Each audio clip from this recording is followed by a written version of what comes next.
विधानसभा निवडणुकीच्या तोफा सर्वत्र झळाळत आहेत। अशामध्ये भंडारा विधानसभेचे विद्यमान आमदार, शिवसेनेचे उपनेते तथा महायुतीचे उमेदवार नरेंद्र भोंडेकर आपल्यासोबत आहेत। हो, काय सांगाल, कशा प्रकारे आपल्या प्रचाराच्या हातात तोफा झळाळत आहेत, काय सांगाल?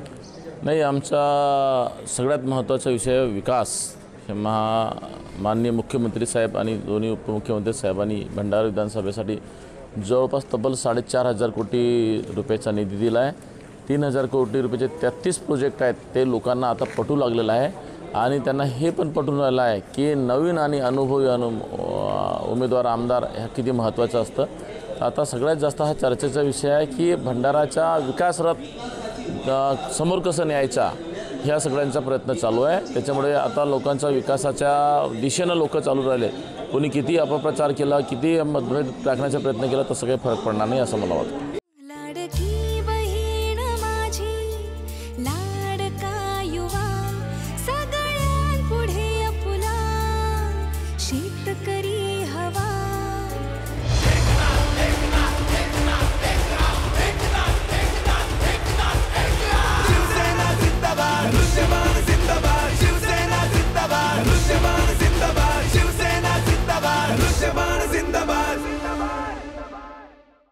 नक्कीच, पण आता कुठेतरी महायुतीतील प्रमुख पक्ष असलेल्या भाजपचे स्थानिक नेते आपल्यासोबत कुठेतरी दिसून येत नाही। प्रचाराला ते म्हणजे आपलं आमंत्रण अजून त्यांना मिळालं नाही आहे, नेमकं त्याची वाट बघत आहेत का?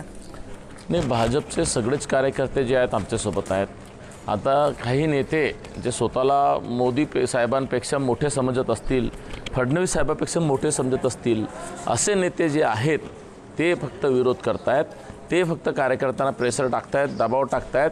परंतु मी रोज फिरतोय तो खालचा कार्यकर्ता म्हणतोय की बा आम्ही राष्ट्रीय स्तरावरती आणि राज्य स्तरावरती जे निर्णय झालेला आहे महायुतीच्या सोबत आहो। हे गद्दार जे कोणी असं फार खालच्या शब्दावर बोलतात कार्यकर्ते, हे म्हणत असतील म्हणून आम्ही असं करणार नाही। आमचं मत युतीला राहील आणि युतीचा उमेदवार म्हणून तुम्ही काही काळजी करून ते स्वतः देतात हिंमत आणि आमच्यासोबत फिरतायत। तुम्ही बघा, एवढं प्रेशर ज्यांच्याकडून असूनही जर ते फिरतात, तो माणूस बदलू शकते पण विचारधारा बदलत नाही आणि विचारधारा ही महायुतीचे सगळे जे कार्यकर्त्यासोबत आहेत। दिग्गज नेत्यांची सभा पाहायला गेली तर मुख्यमंत्र्यांशिवाय भंडाऱ्यात कोणत्या दिग्गज नेत्यांची सभा अजूनपर्यंत झालेली नाही। नेमकं काय, कोणाची आता सभा वगैरे होणार आहे? महाराष्ट्राच्या मुख्यमंत्री याच्यापेक्षा दिग्गज कोणी महाराष्ट्रात राहू शकते का? आणि नक्कीच महाराष्ट्राचे मुख्यमंत्री साहेबांनी येऊन इथं चांगल्या पद्धतीने जे भंडारा पवनीच्या लोकांसाठी पाहिजे होतं ते त्यांनी बोलून गेलेले आहेत। त्याच्यामुळे मला वाटते आता हे नाही, पण तरी आमचा प्रयत्न सुरू आहे।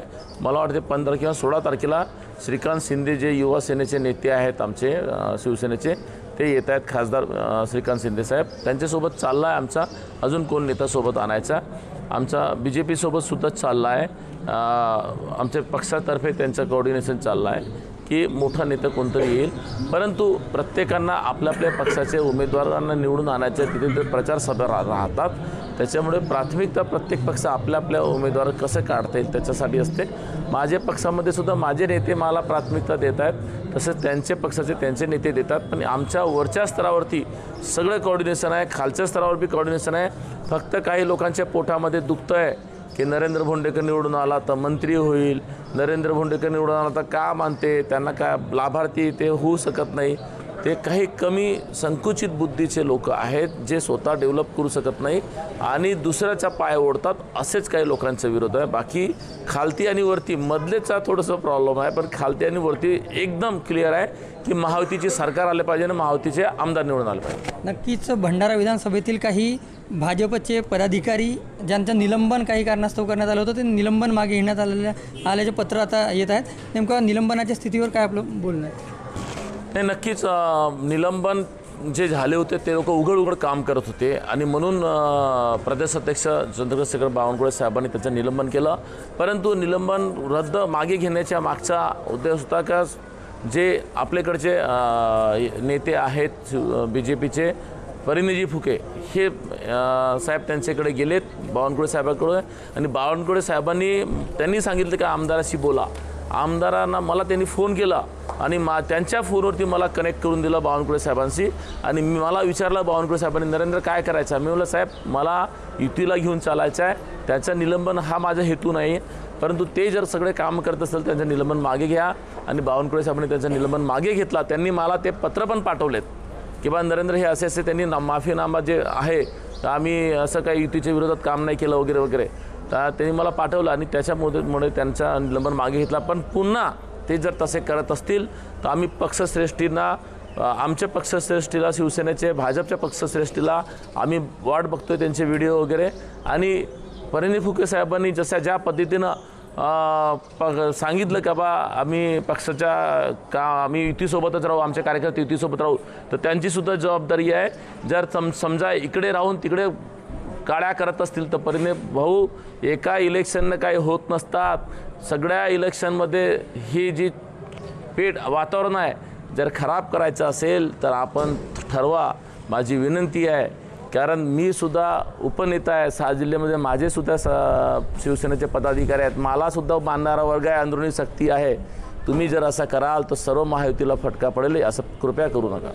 नक्कीच. आता खरं पाहायला गेलं तर मोठ्या प्रमाणात आपले प्रचाराचे तोफा धडाडत आहेत. भंडारा पवनी विधानसभात प्रचारात आपण अग्रेसर आहात.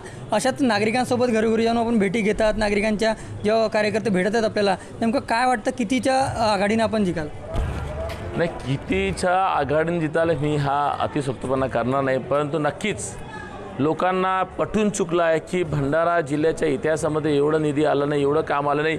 मुख्यमंत्री साहेब 4दा आले, 4दा 2 वर्षात.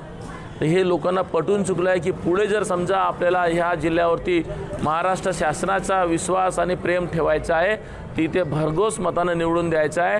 कारण येथील जातील खूप सारे, पण विकास करणारे जे व्यक्ती आहेत त्याच्या पाठीशी आताही पहिल्यांदा मी बघतोय. आता आम्ही रोज मीटिंग घेतोय, प्रचार करतोय, तर गावाचे गाव समोर येतात, सगळेचे सगळे लोक येतात आणि एकच म्हणतात की साहेब आतापर्यंत आमच्या इतिहासामध्ये आम्ही इतकं निधी, इतका विकास पाहिला नाही. आता तुम्ही विकास करताय, आम्ही कोणाच्या प्रेशरमध्ये येणार नाही ना, विकासाला मतदान देऊ. तुम्हाला मी सांगतो आम्हाला ह्यावेळेस शेड्यूल कास्ट आणि मुस्लिम समाजचे पण मोठ्या प्रमाणात मतदान मिळणार आहे. नक्कीच. हे होते भंडारा पवनी विधानसभेचे महायुतीचे उमेदवार नरेंद्र भोंडेकर. रुपेश सपाटे, TV9 मराठी, भंडारा.